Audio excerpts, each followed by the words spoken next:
أما بعد فأعوذ بالله من الشيطان الرجيم بسم الله الرحمن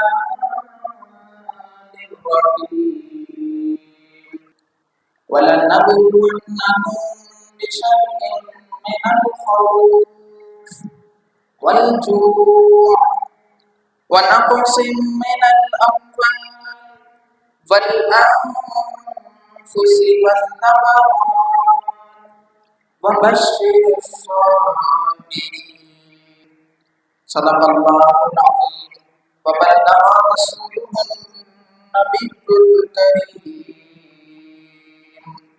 آئیے بارگاہ رسالت میں اعلی رسالت میں محبت و عقیدت کے ساتھ درود پاک کا نذرانہ پیش کرتے ہیں.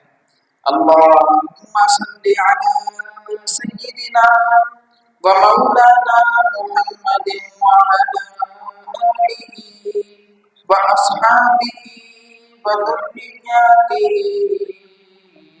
أجمعين. حمد و سلام کے بعد قرآن مجید برہان رشید جس آیت کو آج ہم نے عنوان بنایا وہ سورۃ البقرہ کی آیت ہے جو دوسرے پارے میں موجود ہے. اور جس نے اس آیت کو سمجھ لیا، جس نے اس آیت کے سانچے میں اپنی زندگی کو ڈھال لیا، اس کی زندگانی لاکھوں پریشانیوں کے بعد بھی بہت ہی سہولت والی ہوگی، بہت ہی آسانی والی ہوگی اور پرسکون زندگی گزارنے کے لیے یہ اللہ تعالیٰ کا فرمان کافی ہے. کیسے ہی غموں کے پہاڑ ہو لیکن زندگی رونق والی ہوگی، سکون والی ہوگی، اطمینان والی ہوگی. اور وہ کیا ہے؟ اللہ سبحانہ و تعالیٰ نے ہمیں بتا دیا. اور اس مسلمہ اصول کو یاد رکھیے کہ جہاں زندگی میں پرتعیش حالات ہوتے ہیں، سکون والی کیفیات ہوتی ہے، مال و دولت کی فراوانی ہوتی ہے، منصب ہوتا ہے، اقتدار ہوتا ہے، طاقت ہوتی ہے، گھر والے اپنے ساتھ کھڑے ہونے کو موجود ہوتے ہیں، کئی قسم کی سہولیات اور آسانیاں ہوتی ہیں، نعمتیں ہوتی ہیں. وہیں اس سے بھی انکار نہیں ہے کہ یہ دنیا آزمائش کا ہے، امتحان کا ہے. جب تک زندگی ہے کسی نہ کسی طرح سے آزمائش میں مبتلا ہے، کوئی نہ کوئی ہماری ٹیسٹنگ ہوگی. تو کوئی ٹربل ہے، کوئی ٹرائل ہے، وہ ہمارے ساتھ اس دنیا میں وابستہ ہوتا ہے. اور جس نے اس کو سمجھ لیا تو پھر وہ پریشان نہیں ہوگا. ارشاد ہوتا ہے وَلَنَبْلُوَنَّكُمْ بِشَيْءٍ مِّنَ الْخَوْفِ وَالْجُوعِ وَنَقْصٍ مِّنَ الْأَمْوَالِ وَالْأَنفُسِ وَالثَّمَرَاتِ. ہم ضرور تمہیں آزمائیں گے، کچھ خوف سے، کچھ بھوک سے آزمائیں گے، مالوں کی کمی سے آزمائیں گے، کچھ جانوں کی کمی سے آزمائیں گے، کچھ پھلوں کی کمی سے آزمائیں گے. اور یہ اللہ نے پہلے ہی بتا دیا، لیکن بہت سارے لوگ ان آزمائشوں میں پورا نہیں کرتے. جیسے ہی کوئی پریشانی آئی تو کلمہ کفر نکال دیتے ہیں، بے چین ہو جاتے ہیں، مضطرب ہو جاتے ہیں، بے قرار ہو جاتے ہیں، اپنی زندگی بھی خراب کرتے ہیں، گھر والوں کی زندگی بھی خراب کرتے ہیں. اور آپ نے دیکھا ہوگا کہ کئی لوگ ایسے ہیں اپنی مرضی کے مطابق بات نہ ہو تو ہائپر ہو جاتے ہیں کہ میری مرضی کے خلاف کیسے ہو گیا، میں تو یہ چاہتا تھا. تو مجھے ایک بڑا اچھا جملہ یاد آیا. ایک صاحب تھے، ان کے پاس کوئی پریشان شخص آیا کہ میں نے یوں کیا تھا اور اس کا مجھے رزلٹ ہی نہیں ملا، اپنی طرف سے میں نے سب کچھ کیا تھا، پھر بھی یہ لوگ میرے ساتھ برا سلوک کرتے ہیں. تو وہ بڑی اچھی بات کہتے ہیں بیٹا سارے آرام اور ساری خواہشات کی تکمیل جنت میں مل جائے گی. یہ دنیا جو ہے یہاں سب کچھ نہیں ملنا، یہاں پر تمہیں سب کچھ مل جائے ایسا نہیں. بڑے بڑے بادشاہ، ان کو تمام سہولیات نہیں ہوتی، کتنے ہی ان کے پاس مناصب کی جو ہے وہ وافر مقدار ہو، کیسے ہی مال و دولت کی ان پر برسات ہو، لیکن کئی لوگ پریشان ہیں. ان بادشاہوں کو، ان شہنشاہوں کو، ان وزراء کو، ان صدور مملکت کو کئی قسم کے تفکرات ہوتے ہیں۔ ایک شخص کہ جس کے پاس بریف کیس بھرے ہوئے تھے ڈالرز کے، وہ روتا ہوا ڈاکٹر صاحب کے پاس آیا، ڈاکٹر صاحب یہ لے لیں، بس کسی طرح میرا کینسر دور کر دیں، میں بڑا عاجز آ گیا، یہ بریف کیس آپ رکھ لیجیے۔ روتے ہوئے وہ شخص کہہ رہا، تو یہ کم دولت نہیں ہے کہ اللہ نے کئی قسم کی بیماریوں سے بچایا ہوا۔ کتنے ہی لوگ ہیں ان کے پاس کھانے کو نہیں ہے، اگر ہمیں 2 وقت کی روٹی میسر ہے تو یہ شکر ادا کرنے کا مقام۔ اللہ تعالیٰ نے فرمایا وَلَنَبْلُوَنَّكُمْ، ہم ضرور ضرور تمہیں آزمائیں گے، نہ صرف آزمائیں گے بلکہ ڈیفینیٹلی ضرور آزمائیں گے۔ کس سے؟ بِشَيْءٍ مِّنَ الْخَوْفِ، کچھ خوف سے۔ تو آپ دیکھیں گے زندگی میں مختلف قسم کے خوف ہیں۔ کوئی نوکری کر رہا ہے تو کبھی یہ خوف ہے کہ فلاں شخص میری بلیک پولنگ کر رہا ہے، گھر میں ہے تو خوف ہے کہ زوجہ کو کیسے سنبھالوں، کئی لوگ ایسے بھی ہیں، ماں کو کیسے سنبھالوں، ماں کو راضی کرتا ہوں زوجہ ناراض، زوجہ کو راضی کرتا ہوں ماں ناراض، ایسی کیفیت اب اس خوف میں مبتلا ہے۔ کسی کو مہنگائی کا خوف ہے، اور جس طریقے سے انفلیشن ریٹ بڑھ رہا ہے اور ہمارا جی ڈی پی اتنا کمزور ہو چکا ہے، گراس ڈومیسٹک پروڈکٹ اس کا ریٹ بہت لو ہے، تو مہنگائی اور انفلیشن ریٹ بہت زیادہ بڑھ رہا ہے، کئی لوگ ڈپریشن میں مبتلا ہیں اور خوف ہے کہ آگے کیا ہوگا۔ تو ایک طرف یہ بھی دیکھیں کہ مجموعی طور پر یہ جو حالات ہیں ہمارے اپنے اعمال کی وجہ سے بھی ہو سکتے ہیں، کہ ہم ایک قوم کی حیثیت سے کہ جن کو اللہ نے بے شمار نعمتیں دی اور ہم نے اسی کے حکم کی اس کے خلاف کیا، حکومتوں نے کی، تو کہیں عذاب تو نہیں؟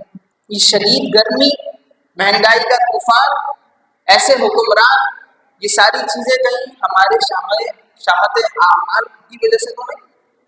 ایک طرف یہ آزمائش بھی ہے، امتحان بھی ہے، اور سوچنے کا مقام بھی ہے، کہیں عذاب تو نہیں ہے؟ تو اللہ تعالیٰ سے خصوصی طور پر ہمیں توبہ کرنی چاہیے اور آیت کریمہ بھی پڑھنی چاہیے وقتاً فوقتاً کہ لا الہ الا انت سبحانک انی کنت من الظالمین۔ الغرض مختلف قسم کے خوف ہوتے ہیں کہ کہیں میرے ساتھ ایسا نہ ہو جائے، کل کے حالات کیسے ہوں گے، میرے آفس میں معاملات کیسے ہوں گے، کاروبار میں نقصان کا شکار ہو رہا ہوں میرا کیا بنے گا، بچے نافرمان ہو رہے ہیں میرا کیا بنے گا، نوجوان ہیں ان کو اپنے مستقبل کی فکر لاحق ہوتی ہے، کوئی ایگزامس دے رہا ہے تو اس کی پریشانی ہوتی ہے، کچھ جو ہے اوپر برڈن ہو جاتے ہیں، کسی پر کام کا زیادہ دباؤ ہوتا ہے، تو فوراً سوچیں کہ اللہ نے فرما دیا ہے کہ ہم اس خوف سے آزمائیں گے، خوف تو طاری ہوتا ہے، اور والجوع اور کچھ بھوک سے آزمائیں گے۔ جب بھوک کی آزمائش ذہن میں آئے تو غور کیجیے کہ جناب رسالت پاک صلی اللہ علیہ وسلم نے کیسے فاقے والی زندگی بھی گزارا ہے۔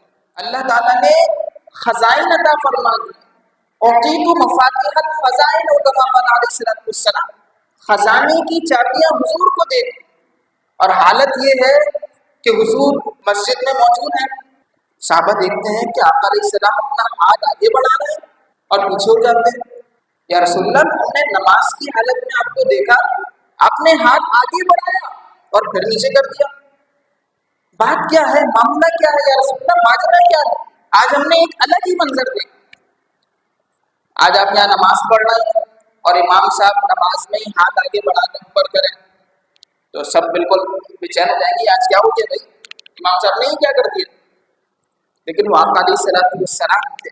اب سنو حضور نے کیا جواب دیا، فرماتے ہیں انی اریت الجنہ، مجھے جنت دکھائی گئی، نماز کی حالت میں ہم نماز پڑھیں تو اپنے گھر والوں کے خیال میں ہوتے ہیں، آفس کے خیال میں ہوتے ہیں، کوئی چڑیا گھر کی سیر کر رہا ہوتا ہے، کوئی دکانداری کا حساب کر رہا ہوتا ہے، لیکن حضور کو دیکھو نماز پڑھ رہے ہیں تو اللہ تعالیٰ جنت دکھا رہا ہے۔ معلوم ہو گیا کہ سرکار ہماری طرح نہیں، انی ارید الجنہ فتناولت منہا عقولا، میں نے اس سے گچھا لینا چاہا، ایک خوشہ لینا چاہا، جنت کا. لو اخذتم، اگر میں لے لیتا، لاکلتم منہ ما بقیت الدنیا، تو جب تک دنیا باقی ہے تم اس کو کھاتے رہتے. یعنی وہ ختم نہیں ہوتا اگر میں وہ گوشہ، وہ فوشہ گچھا اٹھا کر لے آتا. اب غور کیجیے، ہم اپنی گفتگو کی طرف تو آتے ہیں. سرکار ہاتھ بڑھائیں تو آسمان جو بلندیوں کا نشان ہے وہ نیچے رہ جائے اور ید مصطفیٰ صلی اللہ علیہ وسلم جنت میں پہنچ جائے. کیسا اختیار دیا، اور حالت نماز ہے. جب صحابہ نے یہ بات سنی، اللہ اکبر کبیر، سرکار علیہ السلام نے اس خوشے کو نہیں لی. یہ سرکار کی نماز اور حضور کا اختیار ہے کہ جو چاہے جیسا چاہے اللہ تعالیٰ عطا فرما. ہاتھ بڑھائیں تو جنت کی نعمت لے کر آ جائے. ان کو خزانوں کی چابیاں دی، لیکن پھر بھی فقر کو اختیار فرمایا اور ایسی زندگی گزاری کہ کبھی فاقے بھی ہو جایا کرتے تھے. حضرت عثمان غنی رضی اللہ عنہ کو پتہ چلا کہ حضور کے گھر میں یہ حالت ہے تو کیفیت بدلی، حضور کی خدمت میں حاضر ہوئے. یا رسول اللہ، یہ آپ کے لیے حاضر ہے، حضور یہ قبول فرما دیجیے. حضور کی خدمت میں آقا علیہ السلام کو یاد کریں. کبھی بھوک کی پریشانی ہو، کبھی مہنگائی کی وجہ سے کوئی مضطرب اور بے قرار ہو جائے تو دیکھے کہ میرے ساتھ ایسی آزمائشیں ہیں یا اصحاب کربلا کے ساتھ زیادہ آزمائشیں ہیں کہ جن کو 3 دن تک ان کے لیے چیزیں بند کر دی ہیں، اور جنگ کی حالت میں ایسے ہیں کہ بھوک کی شدت ہے، پیاس کی شدت ہے، گھر بار لٹ رہا ہے، گھر والے شہید ہو رہے ہیں، لیکن اللہ کی رضا پر راضی. یا اللہ، یہ جان تو تیری ہی دی ہوئی ہے، یہ مال، یہ اسباب، یہ تن من دھن، یہ سب تیرا ہی عطا کرتا ہے. اگر آج تو لے رہا ہے تو یہ سب قربان، سب قربان. یہ ہمارے اسلاف کی شان ہے کہ صبر و رضا کا وہ پیکر تھے. اور بات اصل میں یہی ہے کہ انہوں نے قرآن کی اس آیت کو سمجھ بھی لیا تھا، نافذ کر لیا تھا. ہم قرآن کی آیات کو پڑھتے ہیں، اس کا ترجمہ بھی سامنے آتا ہے اور ہم ایسے ہی اپنی زندگی گزارتے ہیں. جس نے اس کو دل میں بسا دیا اس پر رحمت کے سائے ہوتے ہیں. اور اللہ کے جو اولیاء ہوتے ہیں ان کے اوپر بڑی بڑی مصیبتیں بھی آتی ہیں، آزمائشیں آتی ہیں، امتحانات آتے ہیں، لیکن آپ ان کو دیکھیں گے بہت سکون والے ہوتے ہیں، پرسکون رہتے ہیں، صبر کرنے والے ہوتے ہیں. اور ہمارے اوپر تھوڑی سی آزمائش آ جائے بالکل بے چین ہو جاتے ہیں. بچوں پر غصہ شروع کر دیں گے، زوجہ کے اوپر غصہ نکالنا شروع کریں گے، کبھی والد صاحب پر غصہ اتارتے ہیں، کوئی نوکر سامنے آ گیا تو اس کے اوپر غصہ اتار دیں گے. کہیں کا غصہ کہیں اتر رہا ہوتا ہے. یہ ہماری عادت اور کیفیت ہے. لیکن جس کے اندر صبر ہوگا وہ پرسکون رہے گا. وہ کہا کسی ولی کے بارے میں کہ پرسکون ایسے جیسے کوہسار، پہاڑ کی طرح کوہ، اس کی معنی استقامت کا پہاڑ. تو کئی لوگ اگر مہنگائی کی وجہ سے پریشان حال ہیں تو ان حالات کو بھی دیکھیں، اپنی طرف سے کوشش کریں اور اللہ کی رضا پر راضی رہیں. اور دوسری طرف مالداروں کے لیے یہ ایک آزمائش ہے کہ اگر تمہیں مال دیا ہے، تمہیں دولت دی ہے، تمہیں ثروت دی ہے، تو کیا تمہارا مال غربا کی فلاح و بہبود کے لیے، ان کی فلاحی کاموں کے لیے خرچ ہو رہا ہے یا نہیں ہو رہا؟ تو اگر مال ہے تو ایسے حالات میں غریبوں کی مدد کیجیے. خود اپنے رشتہ داروں میں دیکھیے کہ کسی کے بھائی تو پریشان نہیں ہے، بہنوں میں تو کوئی پریشان نہیں ہے، بھتیجا بھانجا، اسی طریقے سے دوسرے اعزا اقربا ان کو دیکھیں. جس نے کسی مسلمان کی پریشانی دور کی تو اللہ تعالیٰ اس کی پریشانی دور فرمائے. سرکار نے کتنا پیارا ارشاد فرمایا، فرمایا المسلم اخو المسلم، مسلمان مسلمان کا بھائی ہے. لا یظلمہ، وہ اس پر ظلم نہیں کرتا، ولا یسلمہ، اور اسے رسوا نہیں کرتا، ظلم بھی نہیں، رسوائی بھی نہیں. اور فرمایا من کان فی حاجتہ کان اللہ فی حاجتہ، جو اپنے مسلمان بھائی کی حاجت پوری کرنے میں مشغول ہوتا ہے تو اللہ اس کی حاجت پوری کرنے کی طرف توجہ فرماتا ہے. اس کی حاجت پوری کرنے میں توجہ فرماتا ہے. من ستر مسلمن، جس نے کسی مسلمان کا پردہ رکھا، پردہ پوشی کی، ستر اللہ یوم القیامہ، اللہ تعالیٰ قیامت کے روز اس کی پردہ پوشی فرمائے کہ جب پردے کھل گئے تو سب دیکھیں گے کہ اس کے یہ کرتوت تھے، اور آج کسی کی عیبوں کو ڈھانپ دیا تو بروز قیامت اللہ تعالیٰ شرمندگی سے بچائے گا. اسلام کی تعلیمات کتنی پیاری. تو بلا نبلونکم بشیء من الخوف، ہم ضرور تمہیں آزمائیں گے کچھ خوف سے، کچھ بھوک سے، ونقص من الاموال، اور مادوں کی کمی سے آزمائیں گے. تو کسی کا کروڑوں کا بزنس تھا، ارب پتی تھا، لیکن کاروبار میں ایسی مندی آئی، ایسا لاس ہوا کہ وہ سارا کاروبار ختم ہو گیا. کتنے ہی لوگ ہیں کہ جن کی فیکٹریز اور انڈسٹریز بند ہو گئی. کئی لوگ ڈپریشن کا شکار ہو گئے، اور پھر اس ڈپریشن میں اتنے مبتلا ہوئے کہ وہ سائیکیٹرسٹ کے پاس بھی جانے لگے کہ ہمارے ساتھ یہ مسئلہ ہوتا ہے. اچھی بات ہے اپنی کاؤنسلنگ کے لیے جائیں، لیکن اس کے اسباب پر بھی غور کریں کہ بے سکونی اور اضطرابی کیفیت بہت زیادہ بڑھ جاتی ہے. ہم قرآن کو فراموش کر دیتے ہیں اور اس بات کو بھول جاتے ہیں کہ میرے اوپر آزمائش ضرور آتی ہے. اب ہم ذرا اور دیکھتے ہیں، اس سے پہلے کہ آیت طیبہ کے اگلے حصے کی طرف بڑھیں، ذرا دیکھیں یوسف علیہ السلام کے ساتھ کیا ہوا. حضرت یوسف ایک نبی کے بیٹے، اور جن کو اللہ تعالیٰ نے نبوت سے سرفراز فرمایا، ان کے ساتھ سلوک یہ ہے کہ ان کی کم عمری میں ان کو کنویں میں ڈال دیا جاتا. اپنے باپ کہ جن سے شدید محبت رکھتے ہیں، اور باپ ان کے والد گرامی بھی ان سے محبت رکھتے ہیں، یہ دونوں جدا ہو جاتے ہیں. پھر وہی آزاد انسان غلاموں کی طرح بیچے جاتے ہیں. اللہ کے نبی، آزمائش کتنی سخت ہے کہ مصر کے بازار میں فروخت کی جا رہا ہے، اللہ کی رضا پر راضی، اور پھر عزیز مصر کے محل میں پہنچ جاتے ہیں، ایک عالیشان محل میں پہنچتے ہیں. لیکن پھر جب گناہ کی دعوت ملی تو گناہ نہیں کرنا، میرے رب کی رضا کے خلاف ہے تو میں نے یہ کام نہیں کرنا، اللہ نے منع فرما دیا ہے تو نہیں کرنا. اسی طرح ہمارے پیارے پیارے بچے بیٹھے ہوئے ہیں. بیٹا بات سمجھ میں آ رہی ہے؟ چھوٹی سی بات ہوتی ہے تو ہم جھوٹ بولنا شروع کر دیتے ہیں، اپنی بات کو صحیح ثابت کرنے کے لیے کسی اور کے اوپر الزام لگا دیتے ہیں کہ نہیں سر میں نے تو نہیں کیا تھا، بھائی صاحب میں نے تو ایسا نہیں کیا تھا، اس نے ایسا کیا تھا، دوسرے کے اوپر لگا دیا. امی نے کوئی بات پوچھی، جھوٹ بول دیا، ذرا سی چیزوں پر. لیکن انبیاء کی شان کیا ہے؟ وہاں سے گناہ کی دعوت مل رہی ہے، اور وہ بھی ایسے عالیشان محل سے، اس وقت منع کر دینا یہ مردانگی ہے.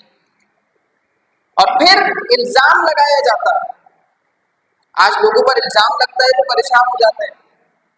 اور کیجیے حضرت یوسف علیہ السلام پر کتنا بڑا الزام لگایا، اور آپ کو جیل میں بند کر دیا گیا، سلاخوں کے پیچھے ڈال دیا گیا، لیکن اللہ کی رضا ہے، میں اس پر راضی ہوں. حضرت ایوب علیہ السلام کو سخت بیماری میں مبتلا کر کے امتحان لیا گیا، آپ نے رضامندی ظاہر کی. حضرت یونس علیہ السلام آپ کو مچھلی کے پیٹ میں ڈال کر آزمائش میں مبتلا کیا گیا، مرضی مولا ازما. حضرت عیسیٰ علیہ السلام جلیل القدر پیغمبر، آپ کے پیچھے یہودی لگ گئے، اور ان یہودیوں نے حضرت عیسیٰ کو قتل کرنے کا منصوبہ بنایا. اللہ کی خفیہ تدبیر تھی، کسی اور شخص کو ان کی صورت کی شکل میں کر دیا، ان کے مثل کر دیا، اور یہودیوں نے اس کو قتل کر دیا. آپ کے حواری حضرت عیسیٰ علیہ السلام پر اٹھا لیے. لیکن دیکھیے تو صحیح، انہوں نے اپنی طرف سے کوئی کمی نہیں چھوڑی. کئی انبیاء کرام کو شہید کیا گیا ہے، یہودیوں نے شہید کیا، وہ اس پر راضی رہے. حضرت موسیٰ علیہ السلام، انہیں اپنا شہر چھوڑنا پڑا، ہجرت کرتے ہیں کہ میرے اوپر یہ ظلم نہ ہو جائے، اللہ کے حکم سے اس پر راضی. فرعون ان کے خلاف ہے، وقت کا بادشاہ، اس پر راضی ہیں کہ میں دعوت حق نہیں چھوڑوں گا۔ حضرت ابراہیم خلیل اللہ علیہ السلام ایسی سخت آزمائش لیکن اس پر راضی، مجھے آگ میں ڈالنا ہے میں اس پر راضی ہوں۔ ہمارے اوپر تھوڑا سا بھی اگر ایسا مسئلہ آ جائے تو ہم اپنے اسلام کے خلاف بھی بول رہے ہوتے ہیں۔ کئی لوگ ایسے ہیں کہ کوئی پریشانی آتی ہے کہتے ہیں میں تو اپنی داڑھی کٹوا دوں گا، میرے ساتھ ایسا کیوں ہو گیا؟ معاذ اللہ کو میں ہی ملا تھا، گھر والے جو ہیں ان کے ساتھ ایسا ہو گیا، گزشتہ دنوں ڈکیتی ہو گئی اور آج میرے کاروبار میں نقصان ہو گیا، ادھر سے میرے ساتھ یہ مصیبت آ گئی۔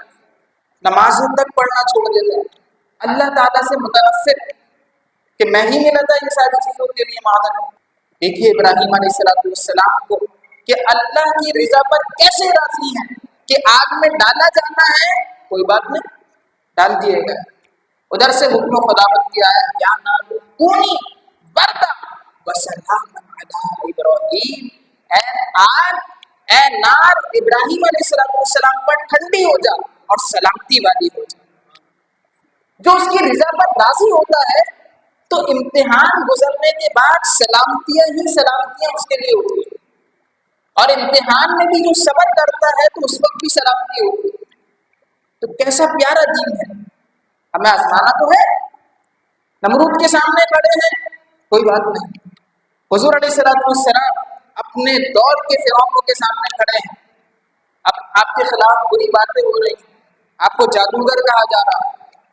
آج ہم دین کی بات کرتے ہیں، ذرا سا نمازوں کی طرف آتے ہیں تو لوگ مولوی کہنا شروع کر دیتے ہیں، ملا کہنا شروع کر دیتے ہیں کہ تم نمازیں پڑھو گے تو تمہارے ساتھ یہ ہوگا، شادی میں پردے کی ارینجمنٹ کراؤ گے، بیہودہ کاموں سے رکو گے تو تمہیں مولوی ہونے کے ملا ہونے کے تانے ملیں گے۔ بڑا مذہبی ہو رہا ہے آج کے اس ماڈرن ایرا میں، تم ایسا کر رہے ہو۔ لیکن سوچئے کہ جو اللہ کی رضا پر راضی رہتے ہوئے کرے گا، برکتیں اسی کے لیے، سلامتیاں اسی کے لیے ہیں۔ لوگوں کی طرف سے باتیں بنیں گی، یہ باتیں آئیں گی۔ حضور علیہ السلام کو جادوگر تک کہا، آپ کا نام محمد ہے صلی اللہ علیہ وسلم، اور انہوں نے کیا کہا؟ حضور کی باتیں سن تو ایسی باتیں اور کوئی نہیں کر سکتا۔ سرکار کا چہرہ دیکھا تو اتنا پیارا چہرہ اور کسی کا نہیں۔ حضور کو برا کیسے کہیں؟ اگر ان کا نام لے کر برائی کریں تو نام کا مطلب ہے جس کی سب سے زیادہ تعریف کی گئی ہوگی۔ اب کیا کریں؟ تو ان شکیوں تک لوگوں نے چاہا کہ نام کو چینج کر دیں۔ انہوں نے کہا مذمم بعد اللہ، کہ جس کی سب سے زیادہ مذمت کی جائے، برائی بیان کی جائے۔ حضور کا نام مبارک بگاڑا صلی اللہ علیہ وسلم۔ اب محبت کے ساتھ درود پڑے کہ انہوں نے نام بگاڑا اور اللہ نے کیسے ان کی اعتراضات کو پھیر دی۔ پڑھیے صلی اللہ علیہ وسلم۔ سرکار فرماتے ہیں بخاری شریف کی حدیث، الا تعجبون، کیا تمہیں تعجب نہیں ہوتا؟ کیف یصرف اللہ عنی شتم قریش ولعنہم، اللہ تعالیٰ کیسے قریش کے لعن کو، ان کی لعنت کرنے کو، ان کے گالی دینے کو مجھ سے پھیرتا ہے۔ یشتمون مذمما، وہ کسی مذمم کو گالیاں دیتے ہیں، ویلعنون مذمما، اور کسی مذمم کو لعنت کرتے ہیں۔ انا محمد صلی اللہ علیہ وسلم، میں تو محمد ہوں صلی اللہ علیہ وسلم، جس کی سب سے زیادہ تعریف بیان کی جائے، شرق سے لے کر غرب تک، غرب سے لے کر شرق تک، شمال سے جنوب تک، جنوب سے شمال تک، جس کی سب سے زیادہ حمد و ثنا ہو رہی ہے اللہ تعالیٰ اور اس کے حبیب علیہ السلام کی تعریف ہو رہی ہے، توصیف ہو رہی ہے، تو انہوں نے حضور کو بھی نہیں چھوڑا، آپ کا نام بگاڑا۔ تو آج اگر ہم دین پر چلتے ہیں تو اس میں شرمانے کی بات نہیں ہے کہ لوگ باتیں بنائیں۔ میں ایک کوچنگ سینٹر میں تھا اور ایگزامینیشن ڈیز تھے، اور جب ایگزام ڈیز قریب آتے ہیں تو پھر ایکسٹرا کلاسز ہوتی ہیں۔ فزکس کا پیریڈ چل رہا تھا اور لیکچرر صاحب جو ہے وہ انہوں نے اثر سے پڑھانا شروع کیا، یہاں تک کہ مغرب کا وقت ہوا۔ جنہوں نے اثر کی نماز پڑھ کر جوائن کیا تھا وہ تو کر لیا، مغرب کا وقت ہوا، پروفیسر سمیت کوئی شخص نہیں اٹھا، سارے اسٹوڈنٹس بیٹھے ہوئے تو اٹھ کر جائیں گے تو شرمندگی نہ ہو جائے۔ بہت سو کو نماز کی عادت تک نہیں، اسی میں بیٹھے ہوئے ہیں یہاں تک کہ مغرب کا وقت ہو گیا۔ تو ہماری جو یوتھ ہے، جو نوجوان نسل ہے، اس کی ایسے بھی تقریب کاری ہو رہی ہے، تعلیم کے تیزاب میں ڈال کر اس کی خودی کو ہو جائے ملائم، تو پھر جدھر چاہے پھر جہاں پر بھی چاہو جہاں آرزو کرو وہاں ان کی خودی کو پھر۔ یہ آج نوجوان نسل کو تباہ کیا جا رہا ہے۔ تو نہ گھبرائیں، نہ پریشان ہو کر دین پر چلنے کی وجہ سے کوئی ملامت کرتا ہے، کوئی رشتے دار باتیں بناتے ہیں، ہم نے تو دین پر چلنا۔ تو آقا علیہ السلام کو برا کہا، حضور راضی۔ حضور علیہ السلام کو دین حق کی دعوت کی وجہ سے شعب ابی طالب میں محصور ہونا پڑا۔ شعب ابی طالب کی گھاٹی میں 3 سال حضور اور آپ کے اصحاب اس طرح رہے کہ کھانے پینے کے لیے انتہائی تنگی۔ سوشل بائیکاٹ ہے کہ ان کے ساتھ تجارت نہیں کریں گے، ان کے ساتھ لین دین نہیں کریں گے، ان کے ہاں نگاہ نہیں کریں گے۔ اور آقا علیہ السلام نے ایسی زندگی گزاری کہ درخت کے پتے کھاتے تھے اور گزارا کرتے تھے۔ رب نے فرمایا کہ وَنَقْصٍ مِّنَ الْأَمْوَالِ، ہم مالوں کی کمی سے تمہیں آزمائیں گے، اور فرمایا وَالْأَنفُسِ، اور جانوں کی کمی سے آزمائیں گے۔ تو کبھی ایسا ہوتا ہے کہ چھوٹا سا پیارا سا بیٹا ہے، وہ کسی حادثے میں جاں بحق ہو جاتا ہے، گزر رہے تھے راستے سے، شہادت ہو جاتی ہے۔ کسی کے سر سے والد کا سایہ جو ہے وہ اٹھ جاتا ہے۔ انتہائی شفیق اور غم گساری کرنے والی ماں رخصت ہو جاتی ہے۔ اللہ نے فرمایا وَالْأَنفُسِ، اور جانوں کی کمی سے آزمائیں۔ تو کیا ہم بے صبرے ہو جائیں؟ ہائے میں لٹ گیا، ہائے میرے ساتھ کیا ہو گیا، ہائے یہ کیا ہو گیا، اب تو میری ساری عمر بیکار ہو گئی ہے۔ اور دوسری قسم کے ایسے کلمات نکالنا کہ جو اللہ کو ناپسند نہیں، جو اللہ کے پیارے ہوتے ہیں۔ ان کو دیکھیے کہ آقا علیہ السلام کے لخت جگر حضرت ابراہیم رضی اللہ تعالیٰ عنہ کم سنی کے عالم میں وفات پا جاتے ہیں۔ حضور کی آنکھوں میں آنسو ہیں، لیکن شکوہ نہیں کر رہے، شکایت نہیں کر رہے، صبر و رضا کا پیکر بنے۔ حضور کی زندگی کو پڑھیے، ابھی دنیا میں نہیں آئے کہ والد کا سایہ رخصت ہو چکا، کم سن ہے، والدہ محترمہ بھی اس دنیا سے چلی جاتی ہے۔ والد والدہ دونوں ہی آقا علیہ السلام کے پاس نہیں، اور پھر دادا حضرت عبد المطلب تربیت فرما رہے ہیں۔ کچھ عرصے میں حضرت عبد المطلب کا سایہ بھی رخصت ہو جاتا ہے۔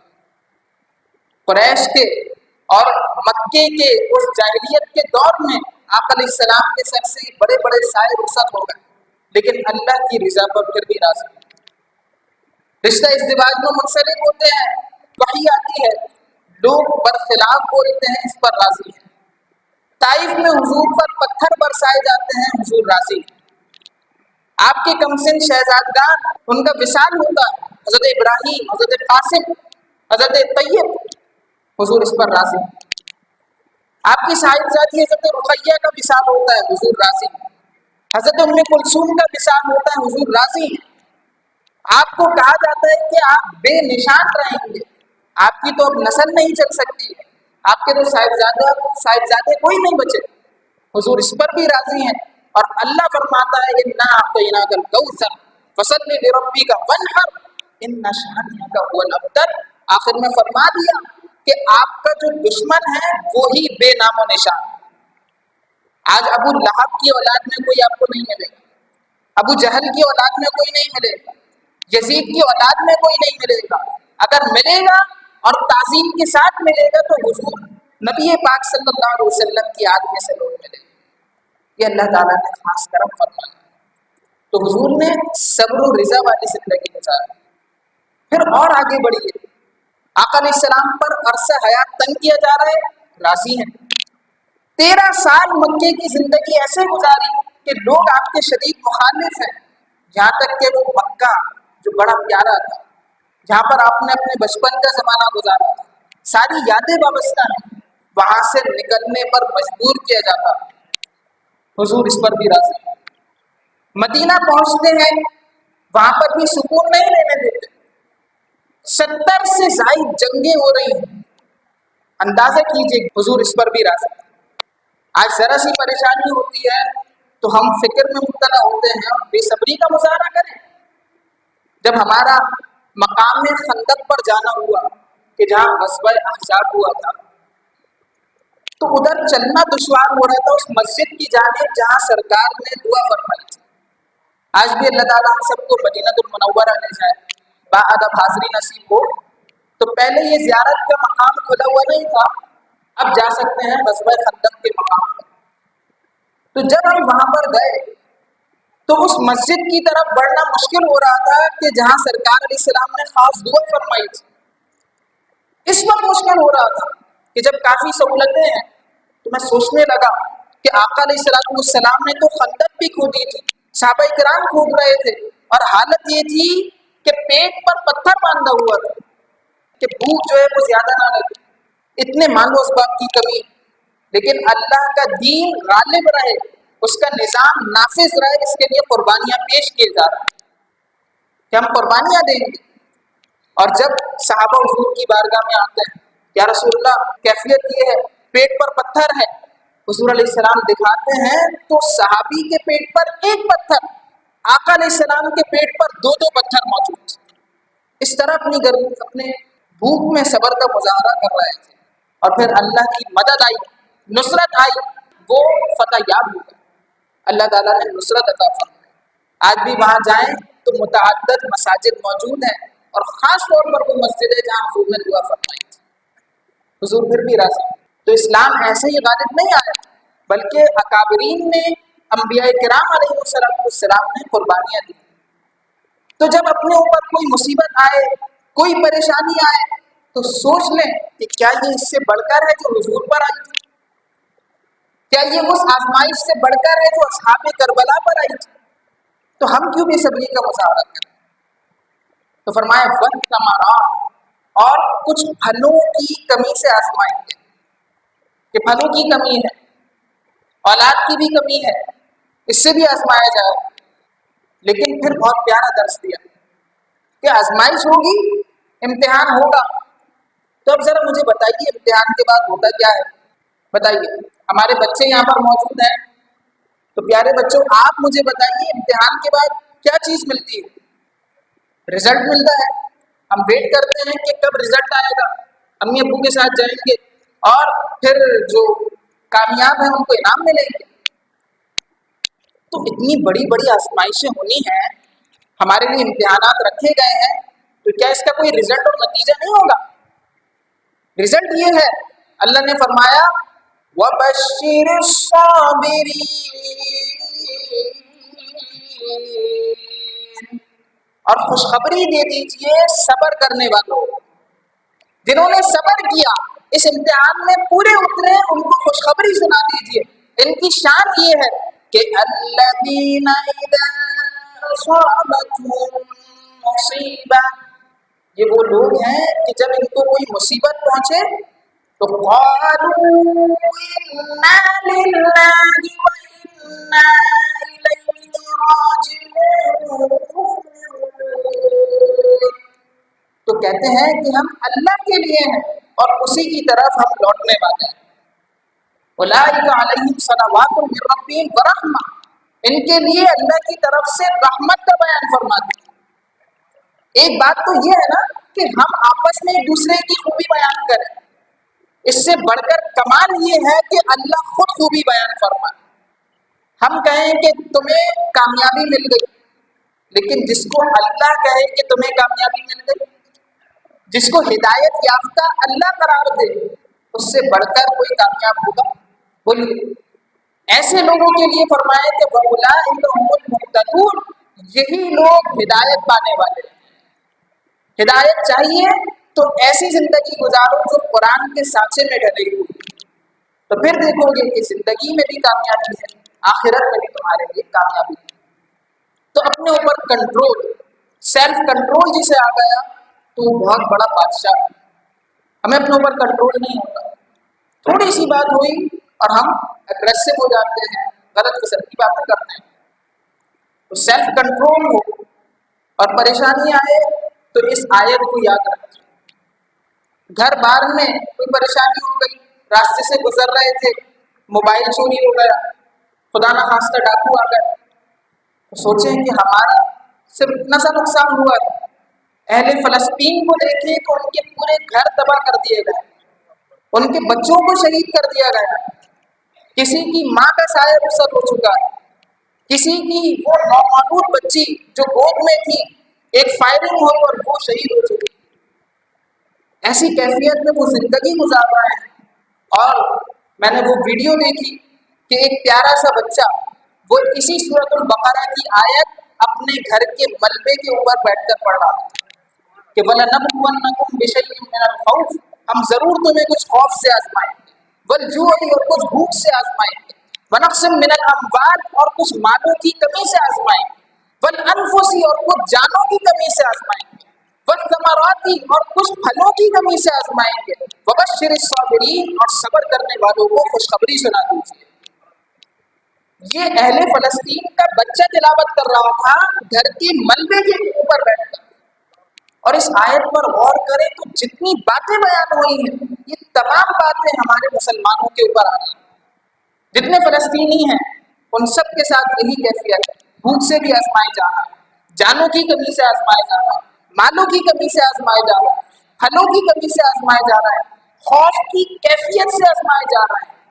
ان تمام آزمائشوں کے باوجود وہ صبر و رضا کا پیکر بنے ہوئے ہیں، ان کے بچے بھی صبر کا پیکر ہیں، اور ہمارے بڑے عمر کے ہمارے نوجوان وہ صبر کو چھوڑ دیتے ہیں، دین سے بدزن ہو جاتے ہیں، دین کو چھوڑنے کی باتیں کرتے ہیں، کبھی والدین سے ناراض ہو جاتے ہیں، کوئی بھائی بھائی سے جدا ہو جاتا ہے۔ یہ ہم کس قسم کی زندگی گزارتے ہیں؟ اپنا آپ کو بدلیے تاکہ اللہ تعالیٰ کی رحمت کے ہم مستحق بن سکیں۔ تو سب نے رحمت حاصل کرنی ہے، بولیے اس کا طریقہ یہی ہے، گھر جائیں اور اس آیت طیبہ کو دوبارہ دیکھیں، وَلَنَبْلُوَنَّكُمْ بِشَيْءٍ مِّنَ الْخَوْفِ، اور جتنے ہی مسائل و آلام ہوں آپ کے لیے اس سے بڑھ کر کوئی بات نہیں ہے کہ اللہ کا ساتھ آپ کے ساتھ ہو۔ اللہ کا ساتھ چاہتے ہیں؟